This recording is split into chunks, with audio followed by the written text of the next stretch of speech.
ئەم قەیرانی داراییە تۆزێ دیسانەریشی کردووە. جەژن لە ماڵی خاوەن پێداویستیە تایبەتەکان و کەمەنداماندا ڕەنگ و تام و سیمایەکی جیاوازتری هەیە. ئەوەی ئەو توێژەی زۆر نیگەران کردووە کاریگەریە خراپەکانی قەیرانی دارایی و بێباکی حکوومەتە لە بەرامبەر موچەکانیان و خراپی ژیانی ڕۆژانەیان. ناخۆشانی تالاسیمیاش بەشێکن لەو توێژە و لەم جەژنەدا باز لە ژیانی کولەمەرگی خۆیان دەکەن. دیارە ئێمە وەکو بۆنەیەکی دینی ڕێزمانەیە وەکو هەر هاوڵاتیی مسلمان دڵمان خۆشە بۆ بۆنەکە، بەڵام ئەو باری لەسەر شانمانە، ئەو گرانیی لەسەر خێزانەکانە ئەتوانم بڵم زۆر نامرتاحن. ینی ئەگەر خێزانێک نتوانێت ئەو پێداویستی مناڵەکەی دابین کات چ دڵێکی خۆش بێت، ئانی چۆن جەژن بەڕێکاوەکو کەسانی تر. زۆرێک لە خێزانەکان توانم بڵم هەروەکو وا جەژن نەبوو بێ لەبەرەوەی ژیانێکی ناڕەحەتیان هەیە، گوزەرانیان لە خراپیایە. حکوومەتی هەرێم تەنها بڕی 90,000 وەک موچە بۆ نەخۆشانی تالاسیما بڕیوەتەوە. وەک پۆشیان دەڵێن بە 3 مانگ جارێک ئەو 90,000شیان پێنادرێت.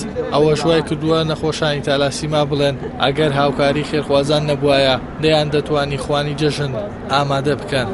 بەڵام ئێمەگە چاوەڕێی دەستی حکوومەت بین و بۆ 90,000 ئەبێ بڕۆینە ماڵەوە لێی دانیشن، چکە ئەو 90,000 ئەگەر بینیتە بەرچاوی خۆت بەشی 4 ڕۆژ ناکا بۆ نەخۆشێکی تالاسیما. نەخۆشی تالاسیما هەرەوە نیە خوێن وەرگێ، زۆر جار لە کاتی ترا هەنێک گیر و گرفتی تری ئەوێ.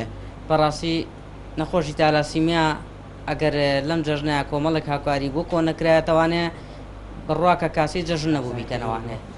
650 نەخۆشمان هەیە، 650 نەخۆشمان هەیە، توانیمان حتا بتوانین ئەو پەڕی هەر 400 نەخۆشە 350 نەخۆشە 350 عایلە بڵین توانیمان هاوکاریان بۆ کۆکەینەوەی لە ڕووی جلوبەرگەوە بوو، لە ڕووی پارەوە بوو، لە ڕووی خواردنەوە بوو.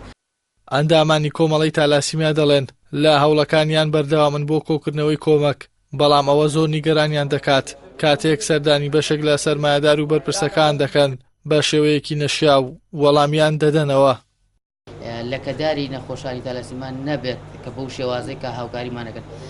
خێرخوازی زۆر هەیە کە چوین داوای هاوکاریمان لێکردن بەڕاستی نییە بە شێوازێک جوابیان ناوێنێتەوە، ینی ماهی شەرمە.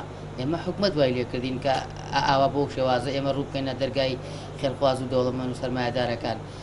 زۆربەی کەس کە ئەوانی ساغم بە چاوێکی کەم سەیری تالاسیماکەن، بەڵام تالاسیماوە نییە کە خەڵک بە چاوی کەم سەیری بکەن. تالاسیماش ئینسانێک وەکو ئینسانانی کە ساغ و سەلی من و کە ئینسانێکن باڕ پێکراون. ئێمە وەکو حکومەت و وەکو خەسخانە هیچ خزمە گوزارێکی تەوامان نییە 100%. لە هەرێمی کوردستاندا زیاتر لە 3110 توشبووی نەخۆشی تالاسیمیا تۆمارکراون. 650 لەو نەخۆشانەش لە شاری سلێمانیدان.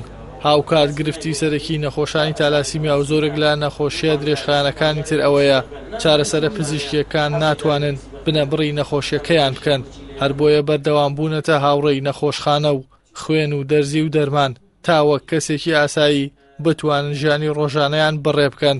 هەر لەبەر ئەوەشە پێویستیان بە پشتیوانی و پێداویستی تایبەتی زیاتر هەیە. ئیحسان سابیر، کەناڵی ئاسمانی پەیام، سلێمانی.